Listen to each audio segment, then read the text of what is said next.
আসসালামু আলাইকুম প্রিয় দেশবাসী। জামাতের আমির বলছে ময়লা আবর্জনা দূর না করে কোন নির্বাচন ওরা মেনে নেবে না। তা 1 বছর চলে যাচ্ছে, কোন হানের চুলটা ছিঁড়তে পারছো তোমরা? ময়লা আবর্জনা দূর করবা, তারপর নির্বাচন করবা, হাসিনা ও আওয়ামী লীগের বিচার করবা। এখন বিএমটিকে দোষারোপ করতেছো, বিএমটি চাঁদাবাজি করছে, তোমরা তোমরা পজ করতেছো না? আর এনসিপি, জামাত, পাঙ্কা মাররা পাঙ্কা হাত পাকা, ওরা তাল ভাঙা শুরু করেছে।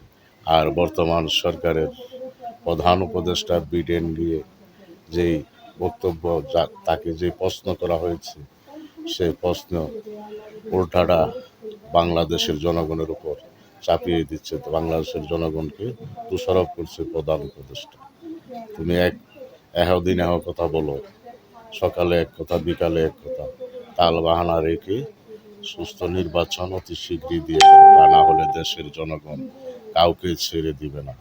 দেশের জনগণ অনেক দেখেছে, 1 বছর হয়ে যাচ্ছে, এতদিন লাগে না নির্বাচন করতে।